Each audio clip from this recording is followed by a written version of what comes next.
Asalaamullaahi calaykum waraxmatullaahi wabarakaatu. Oo mar kale iyo barnaamijkeenii maamahaya cusub iyo qaybtii labaad. Nambar kow ama ta koowaad, tallaabadaadu intay leeg tahay bay tamartaaduna leeg tahay. Dabcan kartidaadu intay leeg tahay bay awooddaaduna leeg tahay. Badi kolley xaalado la isku qiimeeyaa jiraan, xaalado dee majority sinu ka hadlano ama dee sida loo badan yahay.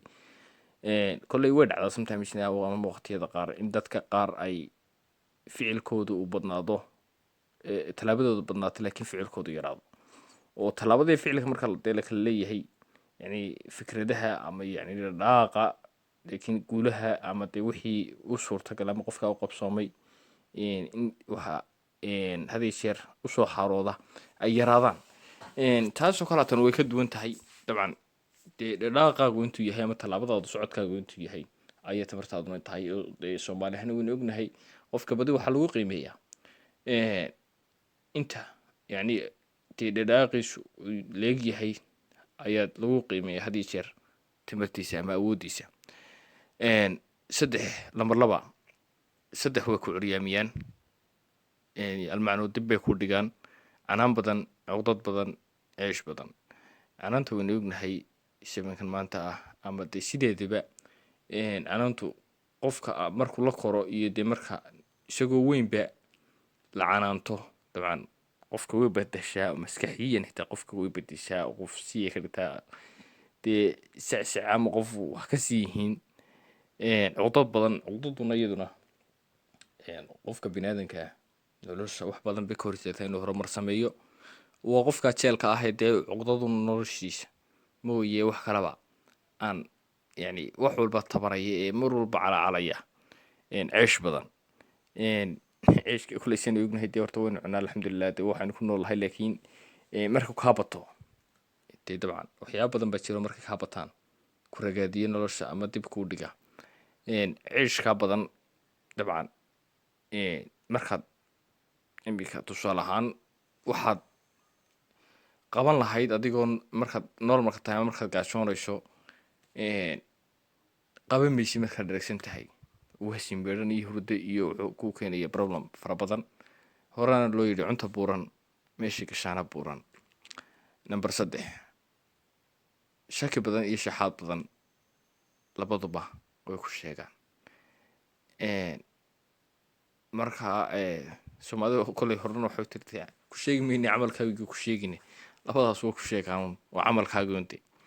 Markaad saxaad badan tahay dabcan wadooyinka shaki badan tahay u jeedaa, sorry, markaad shaki badan tahay dee waa kii mushakiga baa la odhanaya war iska kaa ilaalinaya. Mushakiguna waynu ognahay dee waa iska qof waalan qofku mar hadduu mushaki yahay, dee weliba shakiga saa'idka shaxaadkuna wasna waa lamid oo dabcan waxaa dhacaysa in wadooyinka qaar lagu mari waayeba marka la arko dee inaad soo socoto shaxaadka badnaa qofkii iska kakabayaba ama u kaa dhacaba. Nambar afar, taafraad, saddex way ku saameeyaan. Haddaad meel la degan tahay ama aad la saaxiib tahayba. Saddexdaasoo ah doqon aan tamar lahayn, baali aan tacab lahayn, fule aan tashi lahayn. waa doqonoo tamar la-aan baa ugu darsantayoo dee dabcan uu ku saameynaya. Nabadii waxaan caan ahayn waa la kala qaadaa. baali aan tacab lahayn, dee baalinimo iyo tacab bay isku darsata. kelmadda baali kolley dadka qaar basi u yaqaanaan basri ama baali, yani waa qof dee iska dayacan mar walba ama qof badina dumarka kolley loo nisbeeya ama dee kelmadda lagu sheegaa.